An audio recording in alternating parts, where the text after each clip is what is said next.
우리 히브리서 4장 12절 말씀 보도록 하겠습니다.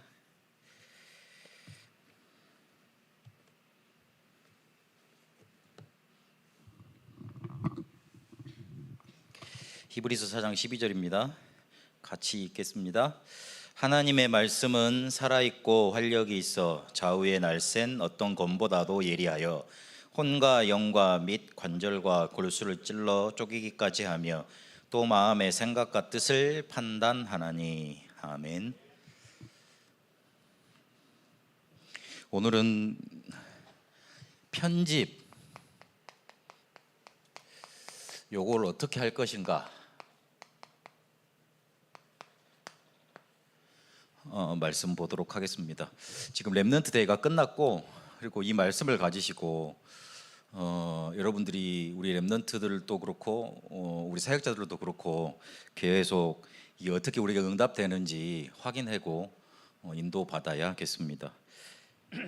혹시 여러분 이렇게 다락방 메시지를 길게는 30년 그리고 작게는 몇 년 이렇게 들으셨을 건데, 메시지를 오래 들었는데 훈련도 내가 꽤 받은 것 같은데, 그리고 기도도 잘 하고 있고, 그리고 신앙생활도 남들이 보기에 저 사람 잘하고 있다 그렇게 하고 있는 것 같은데, 혹시나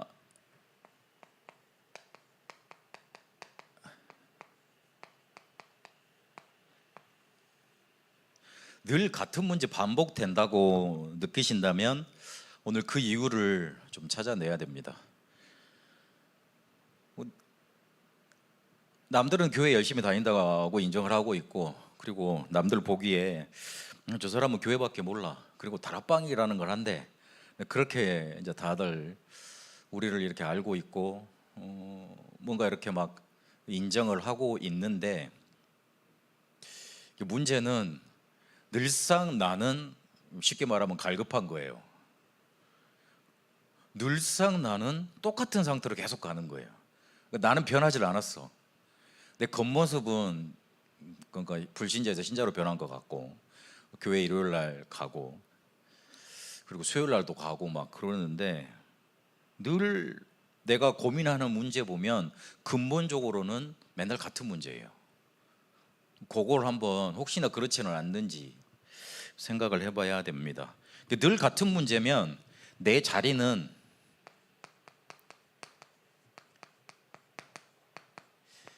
응답의 자리도 아니고 무슨 실패의 자리도 아니고, 뭐라 그럴까, 늘 같은 자리, 그 자리를 계속 왔다 갔다 하게 돼 있습니다. 그래서 내가 정말 응답받으면 이 문제 다 해결될 것 같은데 왜 그렇지 못하는가, 그리고 하나님이 내게 정말로 살아서 역사하시면 될 것 같은데 왜 그렇지 않는가, 한번 그 생각을 해보고 이걸 해결해야 됩니다. 이거를 해결 안 해놓고 그냥 그래 하나님이 역사하실 거야, 물론 역사하십니다. 역사하시는데 편집이란 단어를 끄집어냈을 때는 뭔가 우리가 놓치고 있는 부분이 있으니까 단어가 끄집어 나왔을 거 아닙니까? 메시지가 나와서 한두 번 이렇게 선포가 되다가 끝나는 단어가 있고, 꾸준히 선포되는 단어가 있습니다. 그러면 그건 중요하다는 거거든요. 그렇다면 우리가 편집을 생각하기 이전에 내 신앙생활이 과연 그러면 정말 복음적인가? 복음적이라는 거는 뭔가 하나님께서 나를 이끌어 가시고 이렇게 하나님께서 내게 축복하시는 그게 정말로 내가 느껴질 정도로 내가 축복을 받고 있는가, 그거를 확인해 봐야겠습니다. 늘 같은 문제가, 그러니까 상황이 반복이 될 거 아니에요. 늘 그 생활이 반복되는 속에 내가 문제를 당하고 그러고 있으면 늘 같은 문제로 이렇게 막 해결을 하고 그렇게 될 건데, 이때는 어떤 상태라고 보시면 되냐면, 이 상태만큼은 복음이 내게 아닌 거야.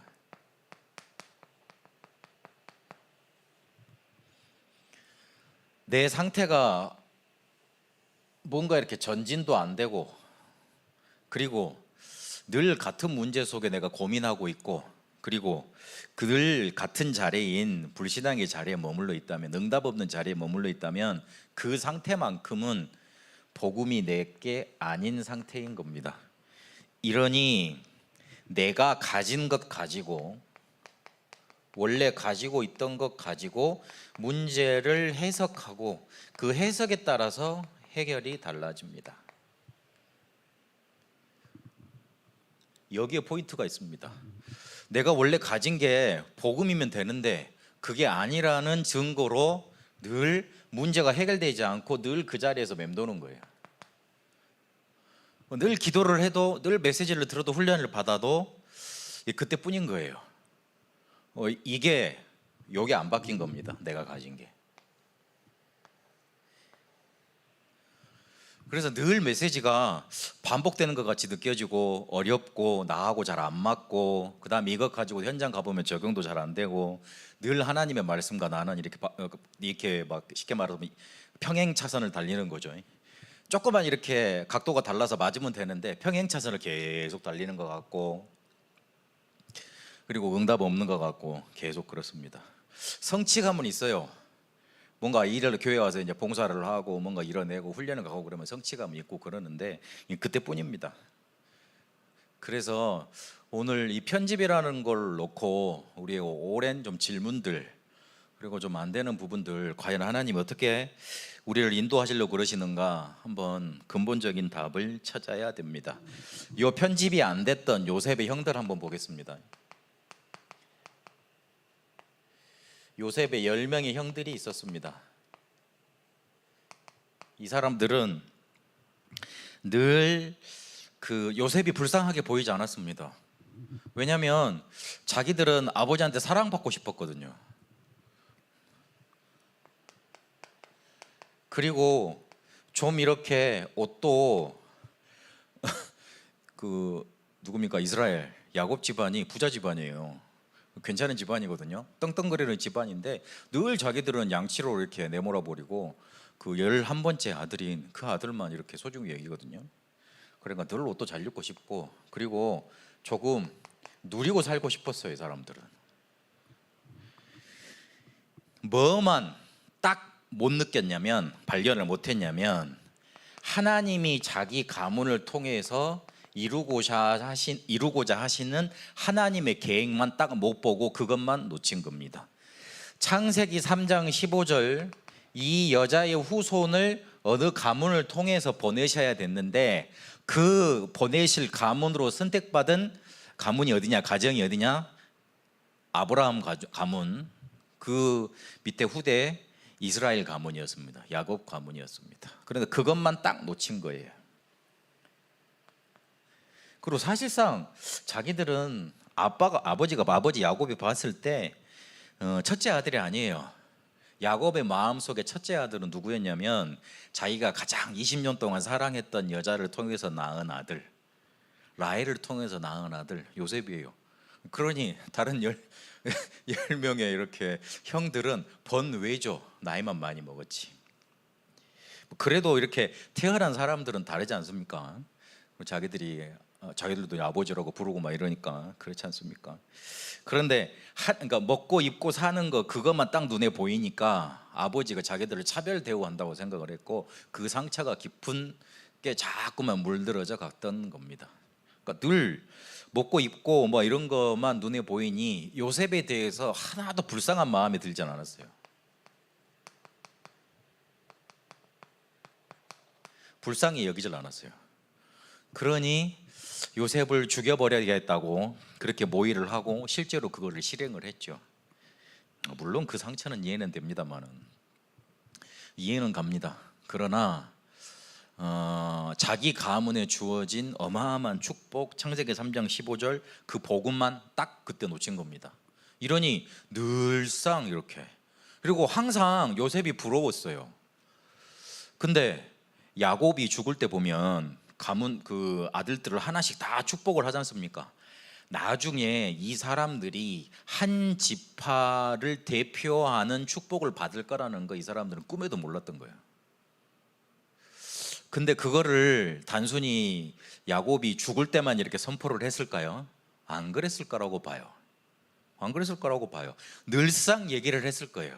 우리 민족은 이렇다. 우리 아버지, 할아버지는 이렇게 복음을 받았다. 니들은 이렇게 축복을 받을 거다. 나한테 주신 언약은 이럴 거다.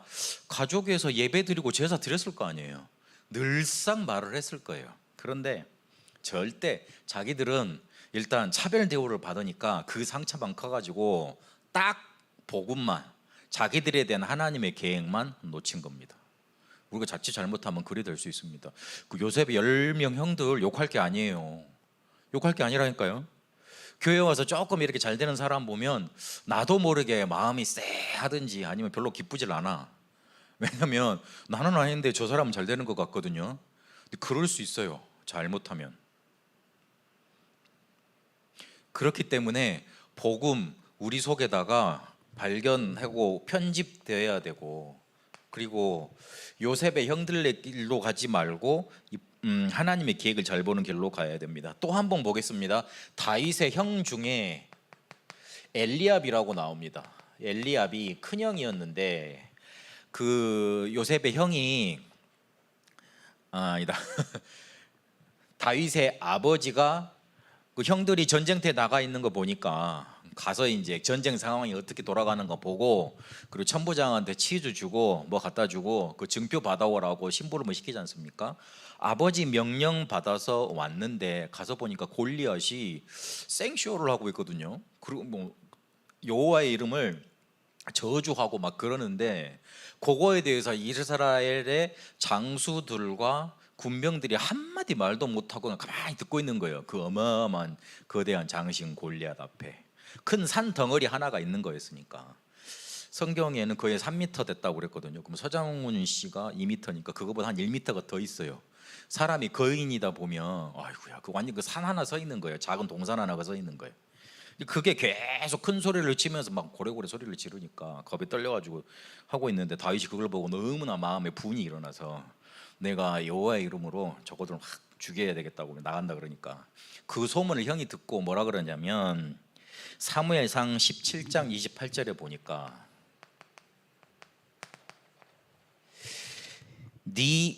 굉장히 노했다 그랬어요. 그 말을 듣고 기뻐한 게 아니고 굉장히 노를 발했다 그랬어요. 화를 냈다는 거죠. 뭐라 그랬냐면 네 교만함과 내 완악함을 내가 어려서부터 네가 교만하고 완악하다는 거 내가 알고 있었다. 그러면서 굉장히 뭐라 합니다. 하나님이 어떤 일을 계획하셨는지 그것만 딱 못 봤어요, 엘리압이.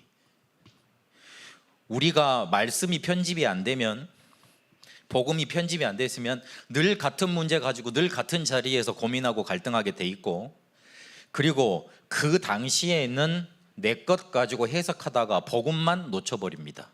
이러면 뭘 못 보느냐? 하나님이 하시는 일만 놓치게 돼 있고 못 보게 되어 있습니다. 이게 문제입니다. 하나 더 보겠습니다. 말씀 편집 안 된 사람들, 사도행전 11장 1절에서 18절까지 보면 베드로가 사도행전 10장에 고넬료 집안에 가서 같이 먹고 음식 나누고 그러면서 막 그렇게 막 복음 말하지도 않았는데 성령께서 임하셔 버리잖아요. 복음 말하는 중에 성령께서 임하시잖아요. 그래가지고 어쩔 수 없이 세례를 주지 않습니까?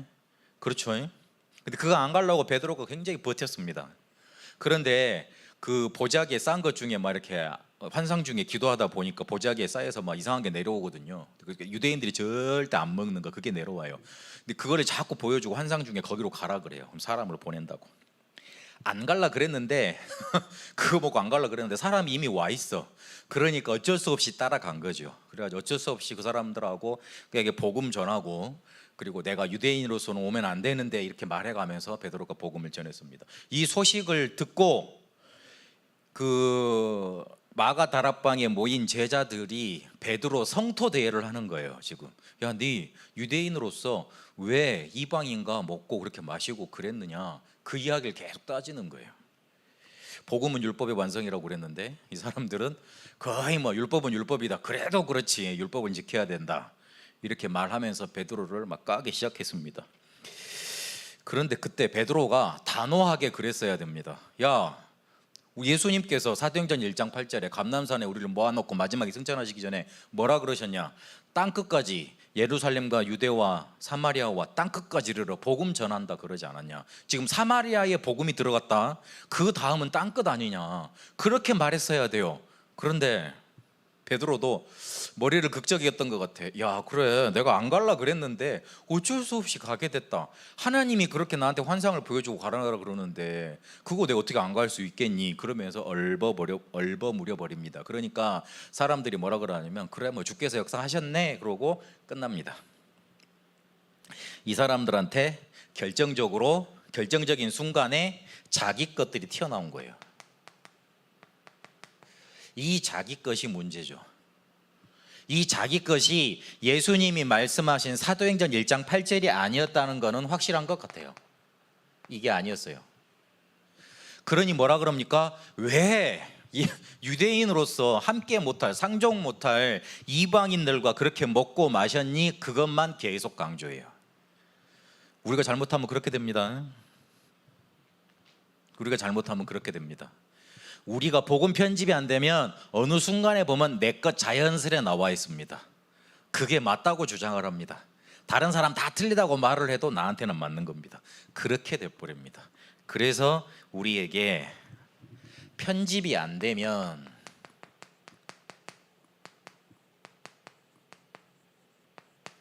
이 말을 한번 정리를 해보겠습니다. 편집이 안 되면 결국은 옛날 것으로 살아갑니다.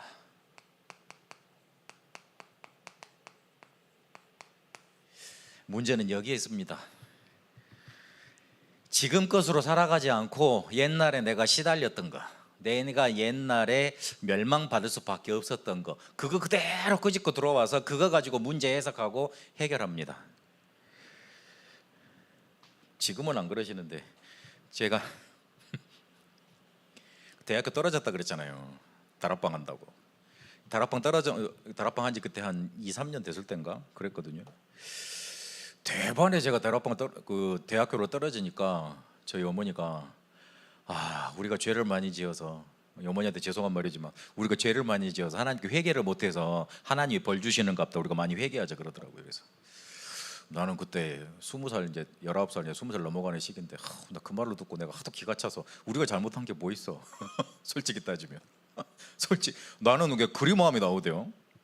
아니, 복음 모든 문제 해결했다 그러는데, 그 나는 복음 전하러 열심히 돌아다니는데, 그리고 우리가 자세히 따지고 보면 이단 눈명을 써서 지금 내가 쉽게 말하면 이렇게 날라간 건데 왜 우리가 뭘 잘못했지? 그래서 난 다들 나보고 교만하다 그러더라고. 그래서 그렇구나, 내가 교만하구나. 원래 어려서부터 제가 교만했거든요. 티는 안 내는데 상당히 교만했어요. 그래서 내가 그건 인정을 했어요. 그래, 내가 교만하다 그래. 그런데 아무리 따져도 내가 잘못한 게 없는 것 같다. 아무리 따져도 내가 잘못한 게 없다. 이게 하나님의 계획일지는 모르겠다. 나중에 제가 그 신학교 가보고 알았습니다. 이야, 얼마나 좌로 진행이 돼 있든지. 신학생들을 막 흔들어 놓는다고 책을 어떤 걸 읽히냐면 독일에서 이렇게 그 신신학이 완전히 발달했을 때 했던 그 신학을 가지고 들어와서 그 책을 읽히더라고요. 니들이 가진 신앙은 그 신앙이 아니래요. 그래가지고 한번 흔들려 봐야 된대.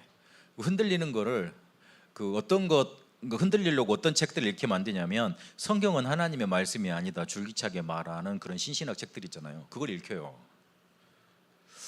난 기가 차더라고요.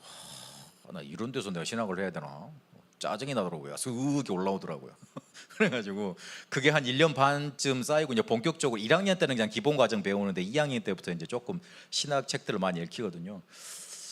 내가 맨날 싸우겠더라고요. 그래가지고 그때 그냥 집을 나왔단다. 학교를 그냥 잣대를 하고 나왔습니다. 그때 우리 지도 교수님이 신학과 교수가 아니고 철학과 교수였어요. 평신도였어요. 다들 목사님이 지도 교수를 하는데 우리 학년만 평신도, 쉽게 말하면 집사님이 우리를 지도했던 거예요. 나를 붙잡고 그러시더라고요. 네 다락방 갈라 그러지? 그러니까 네 그랬어요.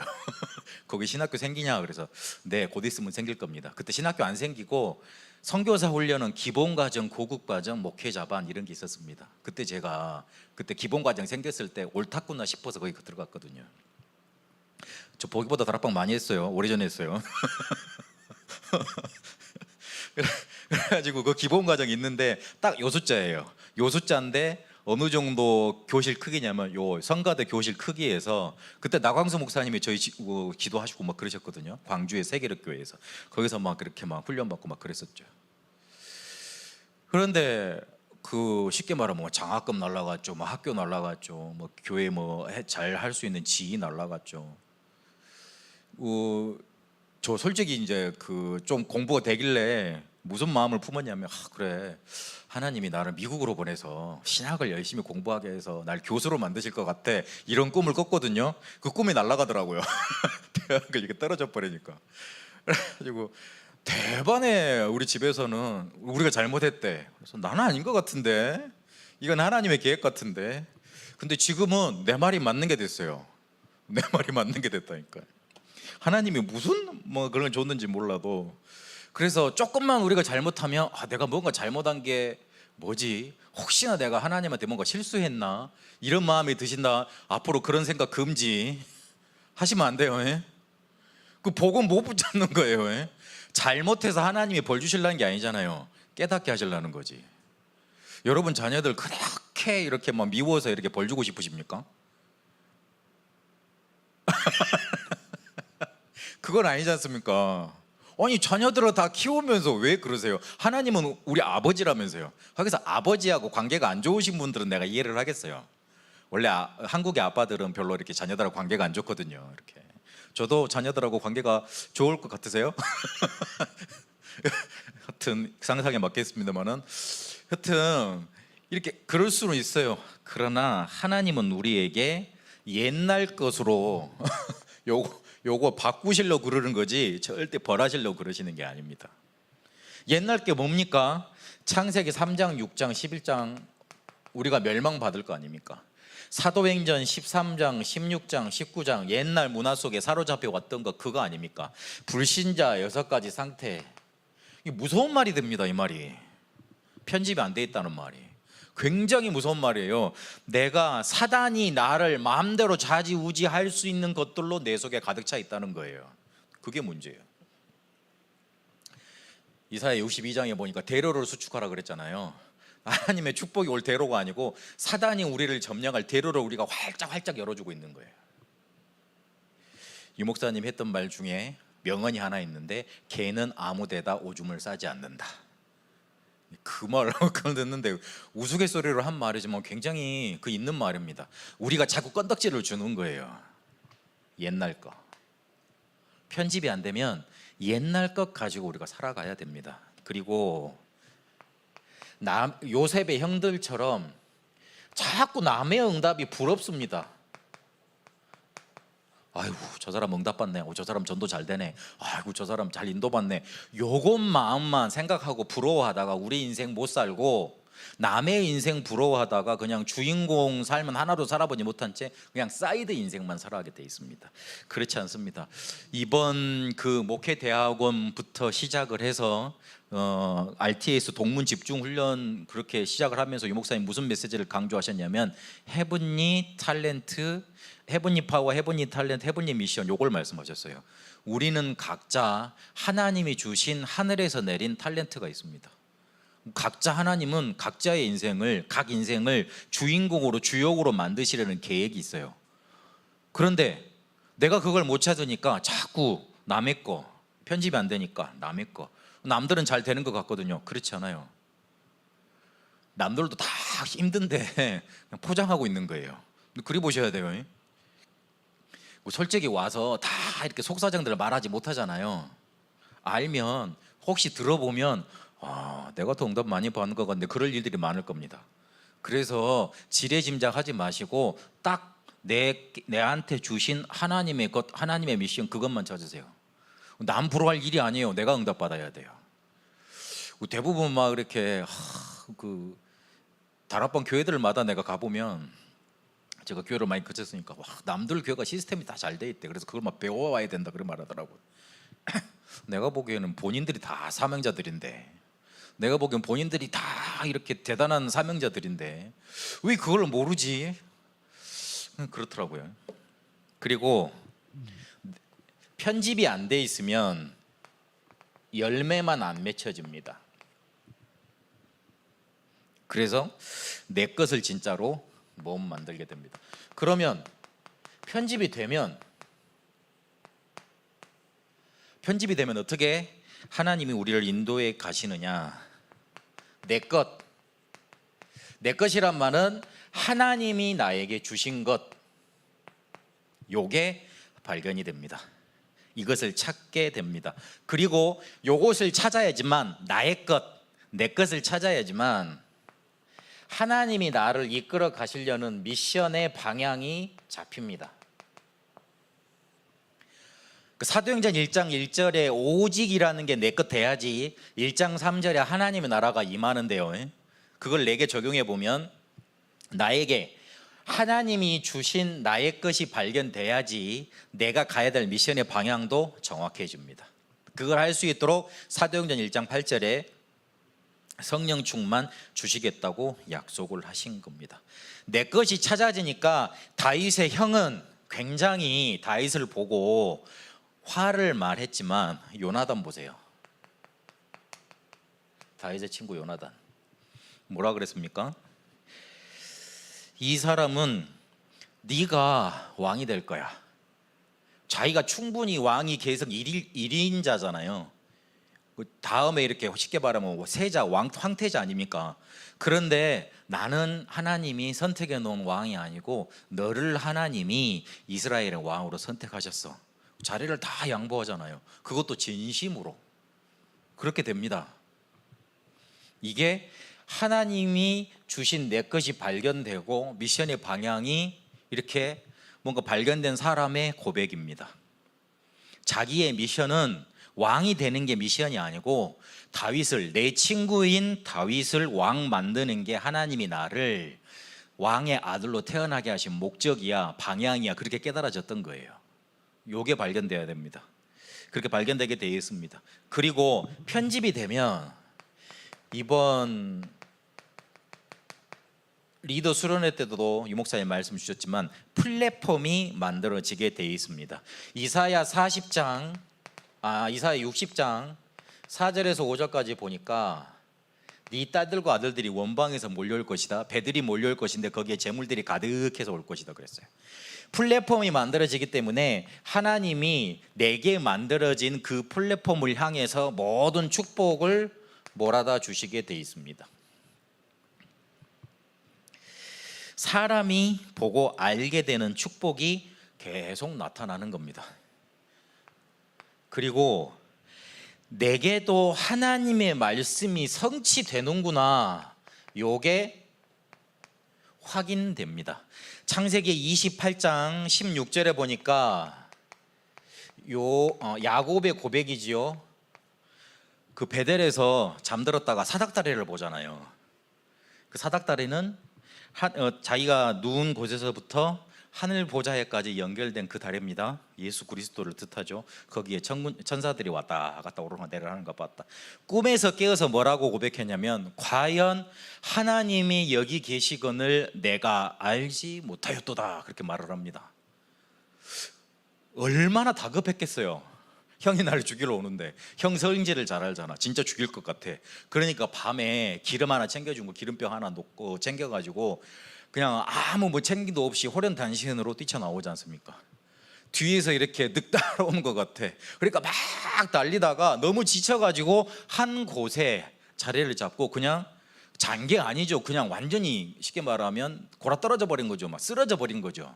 그런데 거기에서 꿈을 꾸는데 자기가 누운 곳에서부터 하늘까지 사닥다리가 와 하면서 하나님의 보좌, 딱 그게 보이는 거예요. 얼마나 깜짝 놀랐겠어요. 자기는 실수해가지고 잘못해가지고 지금 쫓겨나가는 거잖아요. 가정에 뭔가 축복이 임할 줄 알았는데 자기 때문에 분란이 일어난 거 아니에요. 그것도 살인을 할 만큼 형이 막 열받아가지고. 그런데 거기에 하나님이 나를 지금 벌하신다고 생각을 했는데, 어라? 그게 아니네. 하나님이 나를 지금 지키고 계시고 내가 누운 이곳에 하나님이 함께 하시네. 그걸 선명히 하나님이 딱 보여주신 거예요. 그러고 나서 깨닫습니다. 과연 이곳이 하나님이 계신 곳이구나. 내가 알지 못했구나.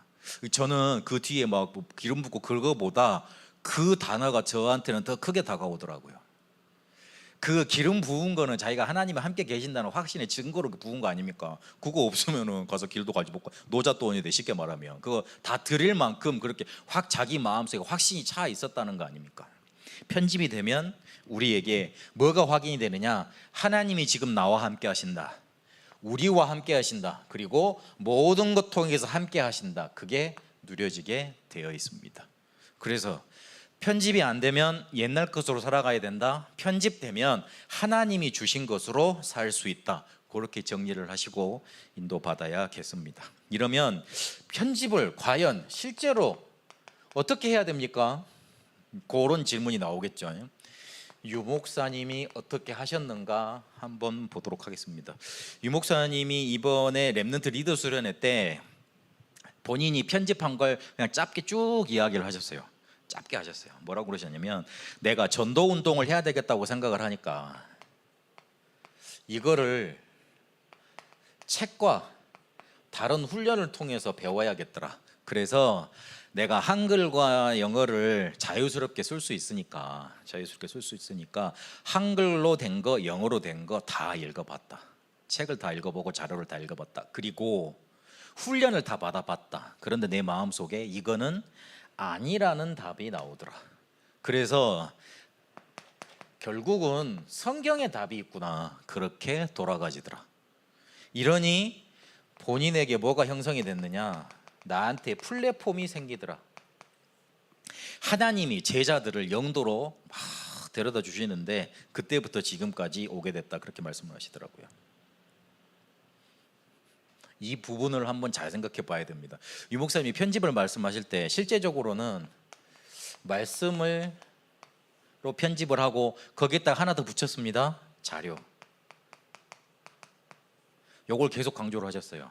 자료는 인터넷도 뒤져도 되는데 인터넷에 있는 자료는 좀 찌라시들이 많이 돌아다닐 경우가 많으니까 책, 좀 공인된 거 그걸 좀 봐라, 그러셨어요. 요런 거 보시면 요 두 마디를 왜 했는지 이제 자기 본인의 경험에서 이렇게 편집한 경험에서 나온 거죠.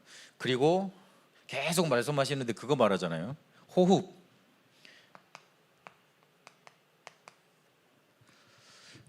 동남제일교 개척해 놓고 이렇게 운동하시면서 새벽에 이렇게 유도하셨는데 유도 관장이 책 하나 주더라. 호흡 건강법. 그거 지금은 절판돼서 안 나오거든요. 근데 그거 주더라. 그래서 그거가 읽어보니까 괜찮겠더라. 그래서 해보니까 좋아서 그걸 편집을 다 했다. 책을 다 섭렵을 했다. 그리고 그런 자료들을 다 찾아보고 있다. 그렇게 말씀하신 거죠. 자료 찾을 때 참고하실 거는 신자가 놓은 책만 보지 말고 불신자들이 놓은 책. 혹시 여러분 프리메이슨도 자료를 찾아보시려면 목사님들이 해놓은 자료만 보지 마시고 불신자가 프리메이슨을 어떻게 평가했는가도 보셔야 돼요. 영적으로 해석을 한다고 프리메이슨을 아주 사탄의 단체로만 이렇게 말해놨는데, 그러면 우리 렘넌트들한테 한쪽만 가르치는 거예요. 불신자들은 과연 어떻게 봤지, 저 단체를? 그것도 우리 참고를 해야 돼요. 물론 불신자들이 잘 못 볼 수도 있습니다. 그러나 같이 보도록 만들어줘야 됩니다. 근데 그런 눈을 봐줘야 되는데 복음적으로 영적으로 해석한다 그러면서 이렇게 막 다들 사탄이고 다들 배울 거 없고 그렇게 말해버리면 우리 렘넌트들이 어디 가서 시각이 일단 좁아지고, 그렇게 시각을 좁혀 놓으면 교회에서도 어느 순간에 보면 흥미를 잃어버려요. 그래서 충분한 축복을 누릴 수 있도록 그렇게 자료도 조금 불신자가 해놓은 것도 참고를 해야 된다. 그리고 저 같은 경우에는 낚시도 유 목사님 낚시도 그렇게 계속 24 채널 놓고 그렇게 하신다 그랬죠. 성격상 한번 뭔가를 딱 해야 되겠다고 생각을 하시면 거기에 대한 모든 자료를 찾아보신다, 그렇게 설명을 하셨어요. 저 같은 경우에는 어떻게 했냐면 시간이 많이 남을 때가 있어서 일단 교재 13권을 메시지를 다 찾아서 들었습니다. 그거 들을 거 많대요, 진짜. 인터넷에 보면 자료들 엄청나게 나와 있어요. 그래서 그거 다 찾아서 일단 들었습니다. 찾아서 듣고 노트에 한번 적고 그 다음에 그거 요약해서 적고 그걸 또 노트로 만들고 한 4번 걸쳤습니다, 그 작업을. 시간이 많았으니까. 그리고 난 다음에 뭘 했냐면 치유 메시지. 지금 유 목사님 메시지 저작권 작업한다면서 메시지들을 올려놓은 사람들 다 내려라 그랬거든요. 저도 다 내렸는데, 그런데 제가 뭘 했냐면 치유 메시지 1차부터 43차를 이렇게 하나도 빠짐없이 다 구해가지고 그거를 계속 쭉 봤어요. 그러니까 뭔가 큰 뭔가가 보이더라고요. 그러고 난 다음에 뭘 했냐면 합숙 메시지. 거의 대부분 합숙 갔다 오고 나서 그냥 자료 그대로 놔두지 않습니까? 그러니까 거기서 합숙 받았던 거 그대로 적용되지가 않아요. 정리돼서 내 것이 안 되니까. 그걸 정리를 했습니다. 그리고 그 뒤에 하나님이 이상하게 누가 나한테 그 돈 대주는 사람이 생겼는데 뭐 하라고 돈을 대주냐면 훈련 받으라고 돈을 대주는 사람이 생기더라고요. 그래서 다른 거는 부족한데 제가 훈련 받는 데는 빵꾸가 안 났어요. 계속 밀더라고. 우리 교회도 아니에요. 교회도 아닌데 일단 목사님이 훈련 받으셔야 되겠다고 그래가지고 계속 나를 그렇게 이렇게 후원을 하더라고요. 근데 이 본부 훈련을 제가 코로나 걸리면서 계속 줌으로 됐지 않습니까? 해외 집회까지 다 들어보니까 뭔가 하나님이 크게 끌고 들어가시는 메시지 흐름이 보이더라고요.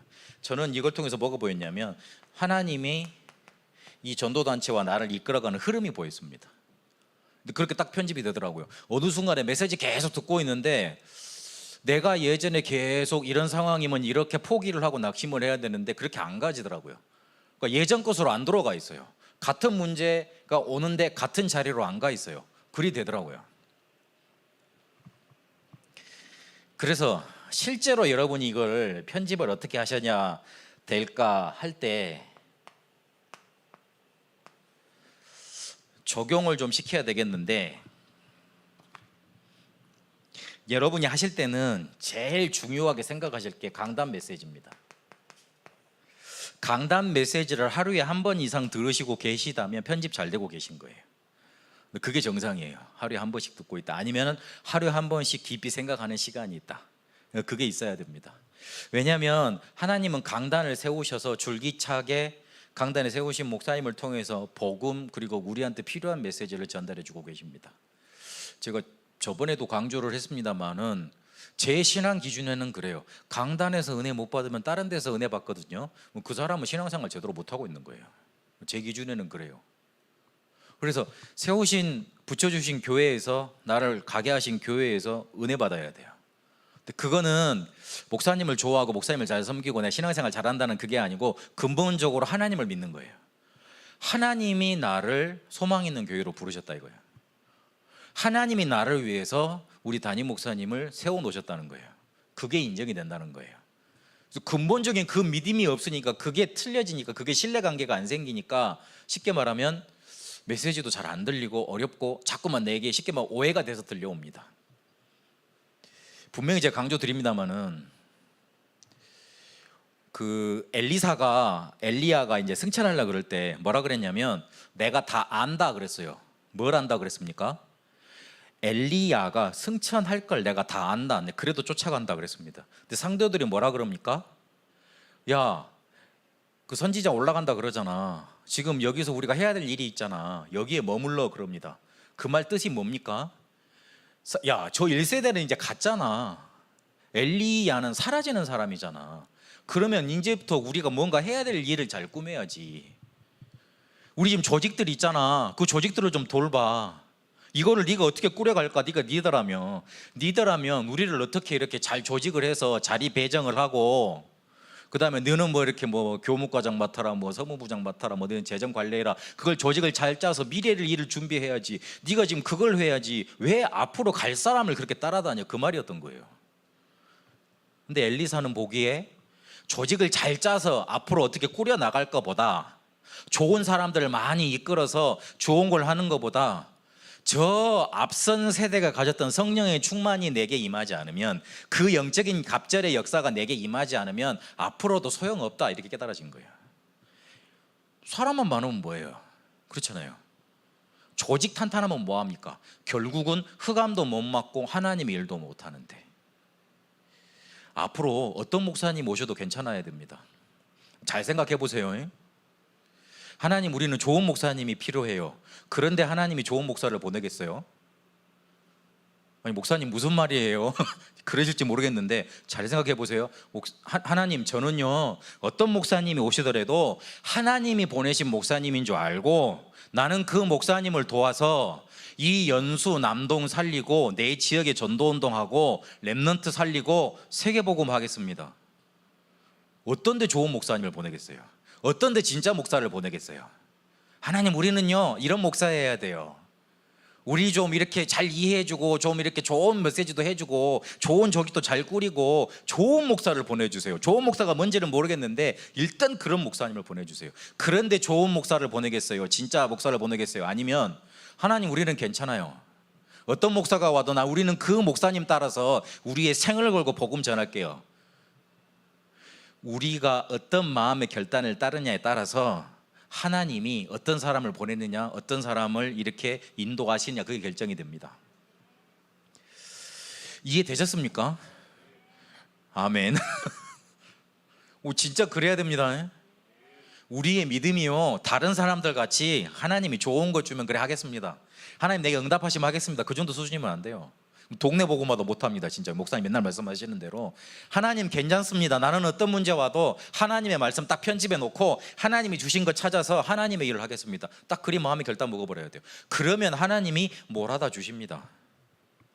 하나님 저는요 좋아야 돼요, 안 돼야 돼요? 아이고, 벌써부터 딱 쉽게 말하면 지고 들어가는 거예요. 이거는 제 말이 아니고 유 목사님의 메시지에서 계속 강조하셨던 말입니다. 분위기가 쎄한데요. 말씀 잘 들으셔야 돼요. 잘못하면 오해돼요. 이거 목사님 보고 계시죠? 죄송합니다. 주저없는 말을 했는지도 모르겠는데 저 신앙은 그렇습니다. 좋은 목사를 찾아서 수만 군데 설교를 찾아다니는 게 지금 한국교회의 문제예요. 하나님을 믿지 않는 거예요. 자칫 잘못하면 그 사사기에 그 있잖아요, 그 레위 지파가 돈 없어서 또 돌았잖아요. 그러다가 어느 한 가정에 가가지고 거기에 가족의 제사장이 되지 않습니까? 그런 일들이 일어난다니까요. 우리 그런 저주 막아야 됩니다. 어떤 분이 와도 괜찮고 하나님이 내게 붙여주시면 오케이, 나는 그분과 함께 세계복음을 할 거야, 그러면 오케이. 뭔 얘기? 강단 메시지 하다가 그렇게 강단을 신뢰를 하시라. 하나님이 나한테 폭포수와 같은 은혜를 어디를 통해서 주시냐? 강단에 세우신 목사님을 통해서. 우리 렘넌트들은 이 믿음이 있어야 됩니다. 안 그러면요 늘 겉다리라 종교인데, 쉽게 말하면. 제가 요 과정을 거쳐봐서 여러분들 담대히 말할 수 있습니다. 늘 저는 강단 메시지 들어오면 메시지를 왜 저리 해? 맨날 그랬거든요. 왜 메시지를 저리 해? 메시지 이렇게 해야 되잖아, 유 목사님 이렇게 말을 했잖아. 그래서 유 목사님 메시지를 더 들은 것도 있습니다만은 어느 순간에 보니까 내가 잘못했구나, 내가 잘못 깨달았구나, 그게 깨달아지더라고요. 그리고 여러분이 받으셨던 복음이 강조되는 기초 메시지 있습니다.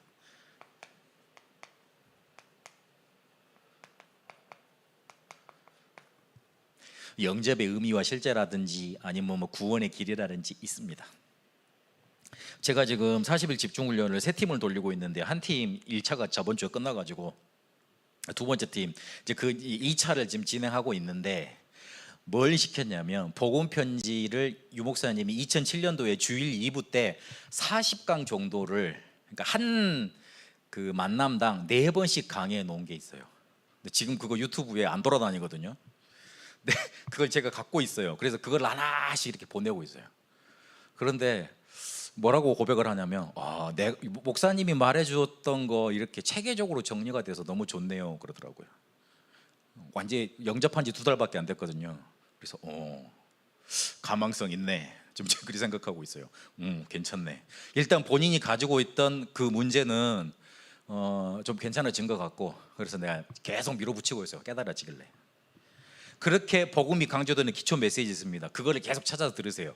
그리고 여러분 훈련받았던 메시지 있잖아요, 노트 다 찾으세요. 집에 가셔서 어디 박혀있는지도 모르죠. 그거를 내가 제일 잘 보는 화장대에다가 딱 꽂아 놓으세요. 여자분들은 또 안 하실 거다. 이렇게 말해 놓아도 안 하실 거다. 찾으시라니까요. 꽂아 놓으세요. 눈에 보여야지만 한 번 더 봅니다. 그 말이에요. 눈에 보여야지 한 번 본다니까. 합숙훈련 팀 합숙 다 받으셨다면서요. 그거 메시지 찾으세요. 찾는 걸로. 그러니까 찾으세요. 예? 찾아가지고 눈 제일 잘 보는 데 놓으세요. 그래가지고 매일 보시라니까. 보다 보면 뭐 생깁니다. 안 하실 것 같은데 하세요. 그 다음에 내 미션과 관계되는 메시지 있습니다. 초등부 하시는 분들은 초등부 유목사님 해놓은 메시지 있거든요. 그리고 산업인들은 산업선교대회 양심적으로 1차부터 지금까지 메시지 다 들어봐야 돼요. 집사님 그거 하세요. 그거 하세요. 꼭 하셔야 돼요. 그리고 안 할 것 같아서 내가 지금 강조를 하는데 시간만 지나가고, 그 남자분들이 여자분들보다는 10배 은혜 받으셔야 돼요. 아멘. 안 그러면 그 살벌한 정치, 사내에도 정치 많지 않습니까? 그런 세계에서 어떻게 살아갑니까? 사람들 이렇게 입김에 의해서 이렇게 잘 정확지도 않은 정보에 의해서 흘러가는 그거에서 어떻게 살아남습니까? 안 그러면 내가 그걸 이겨내려고 내 안에 있는 걸 끄집어내서 그걸 싸워야 되는데, 그러니까 한쪽에는 뭔가 이게 올라오지, 성령 충만은 안 받아지지, 그러니까 맨날 싸우게 되는 거 아닙니까? 그 산업선교대회 메시지 유목사님 거 들으면 뭔가 사람들을 향해서 강하게 메시지 뭔가 팍 때리는 게 있어요. 그걸 붙잡으셔야 돼요. 그래서 이런 메시지들 적용을 시켜 가시면 됩니다. 요거를 제일 잘할 수 있는 방법이 그 40일 집중 훈련을 계획을 세우셔서 한 3차까지만 해보시면 돼요. 나는 구체적인 방법을 다 알려드렸습니다. 근데 하시는 건 여러분 책임입니다. 못하겠으면 오세요. 내가 짜드릴게요. 나 이렇게까지 말했는데 한 번도 안 찾아오시대. 부담스러워 그러시는 거죠? 아멘. 부담스럽단 말이 좋은 말인지 내 나쁜 말인지는 잘 모르겠는데요. 여하튼 우리 청년들하고 대학생들하고 이거 하려고요. 한 5팀 정도는 제가 돌릴 수 있겠어요, 보니까. 그리고 예전에는 제가 40일 집중 이렇게 치유 대상자들하고 같이 하면서 제가 다 갔거든요. 근데 이번에는 그럴 필요가 없는 게 한 2팀 정도는 사역자들이 있더라고요. 그래서 내가 그 사역자 훈련도 시킬 겸 돌리고 있습니다. 우리 하나님이 또 이렇게 업그레이드를 시켜주셨구나 하는 생각도 들고, 제일 중요한 건 요거 한 3번 정도 하면 이거 정리됩니다. 3번 하면 며칠입니까? 120일. 우리의 인생이 120일만 집중 투자하면 바뀌게 돼 있습니다. 내가 무슨 약 파는 장수 같은데 한번 잡숴봐, 한번 해봐, 그러면 인생이 바뀌어, 뭐 이러는 것 같은데 지금. 아니 좀 믿으시라니까요. 그래서 우리 청년대학부하고도 이걸 하려고 그럽니다. 그래서 한 사람, 2사람 내가 집중적으로 이렇게 교회에서 욕먹는 랩런트가 있길래 저걸 저대로 놔두면 안 되겠다는 생각이 들더라고요. 저거를 계속 저대로 놔두면 내 직무유기지. 그래서 그 친구한테도 말씀을 어떻게든 흘러 들어갈 수 있도록, 그렇게 갈 수 있도록 지도를 해줘야 되겠다 하는 그런 마음이 들더라고요. 그래서 결론 하나만 더 바로 마치겠습니다. 시편 23편 1절에서 6절에 있는 것처럼 말씀에 사로잡히게 되시길 바랍니다. 어려운 일이 많을 때 썼던 시편입니다. 자기가 죽음의 위기를 막 당하는데 그때 썼던 시편입니다. 여호와는 나의 목자시니 내게 부족함이 없다. 말씀에 사로잡히게 되시길 바랍니다. 편집이 돼가지고. 그리고 시편 119편 105절에 보니까 주의 말씀은 내 발의 등이요 빛이라고 그랬습니다. 하나님의 말씀이 어두운 길, 내가 가보지 못한 길을 가는데 하나님의 말씀이 나를 이끌어 가도록 그렇게 되면 됩니다. 그리고 하나님이 나를 만들어 가시면 됩니다. 고린도후서 5장 17절 새로운 피조물이라고 그랬습니다. 하나님 우리를 새롭게 만드시면 돼요. 뭘로요? 말씀 편집으로요. 말씀의 능력이 얼마나 대단한지 내가 아무리 저 밑바닥에 있어도 하나님이 나를 바꾸십니다. 말씀의 능력이 얼마나 대단한지 내 실수 가득해도 하나님은 상관치 않으십니다. 나를 바꿔서 서밋의 자리로 이끌어 가십니다. 말씀이 얼마나 대단한지 조금만 내가 집중해도 그 힘 때문에 내가 살아갈 수 있습니다. 그래서 그 말씀 속에 여러분 사로잡히게 되시기 바라고 편집되는 축복 있게 되시길 바랍니다. 다음 주는 설계겠죠. 그 다음 주는 디자인입니다. 우리가 좋은 뭔가 메시지를 많이 듣고 있는데 과연 우리가 어떻게 적용해야 될까 한 3주간 계속 보도록 하겠습니다. 살아계신 하나님 감사드립니다.